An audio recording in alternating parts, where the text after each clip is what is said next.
Well, we're finishing up part 2 of a 2-week series. If you remember, last week we responded to a question from a lot of people in the community about what do you do when your business isn't making money.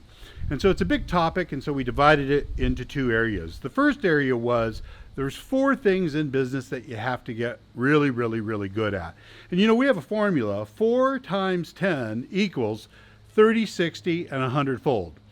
And so in part 1, we talked about how to be full stack. If you're a full stack entrepreneur, then there's 4 things that you're really, really good at business. You're really good at understanding where you want to go. You're really, really good at creating a business model and a brand, and you have a methodology for doing that.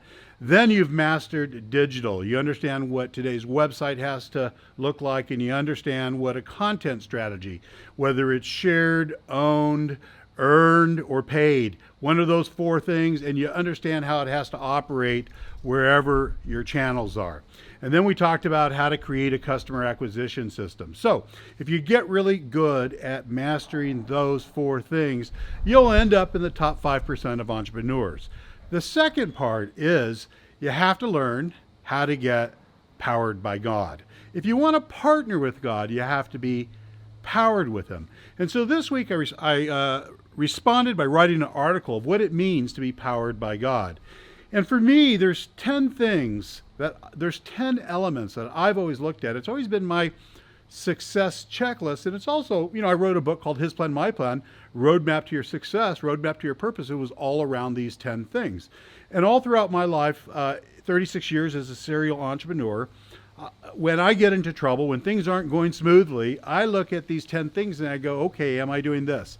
Am I doing this? Am I doing this?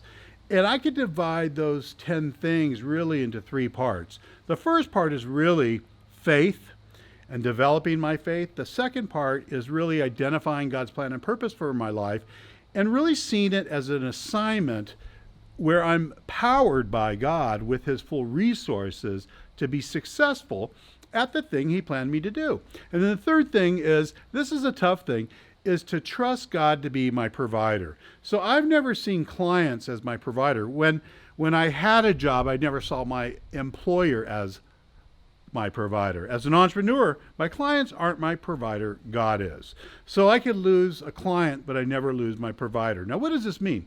It's not just some cute philosophy that I have. It means that I'm trusting God to provide whatever I need to be successful at the thing that He created me to do. And then the second part of this third thing is to really desire to be prospered, this desire to prosper at these gigantic assignments and dreams that God has put within my heart. So when I take these 2 things together, what we learned in week 1, how to be a full stack entrepreneur, understanding there's 4 things that I have to master. The second part is how to be powered by God. If you're going to partner with God, you also have to be powered by Him. And for me, it's just this checklist of 10 things that I go through.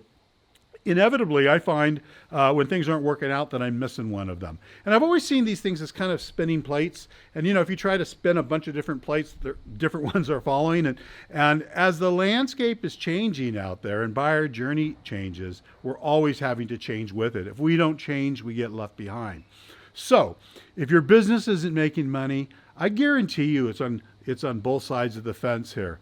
If you have questions, one of the reasons that we have a community is that we have people in mentorship and people going through the journey, this entrepreneurial mountain climb with you, some beneath you, some right where you're at, and some ahead of you. And so we put this community together to really help you go after your dreams and goals. So I hope you like the article that we wrote this week. I did my best to answer your question on what does it mean to be powered by God. This is the second part of the equation. A friend of mine, Benson, who is also a business turnaround guy, we did a Zoom call together, and you'll see that in the community. And then, of course, I'm wrapping up the week here with my final video. Now, don't forget this weekend, relax. We always have to take time to breathe, relax. You never want to become a slave to your company. You want your business to be a slave to you. So have a great weekend. Hope you've had a great week. Enjoy, friends and family, and I'll see you next week in the community.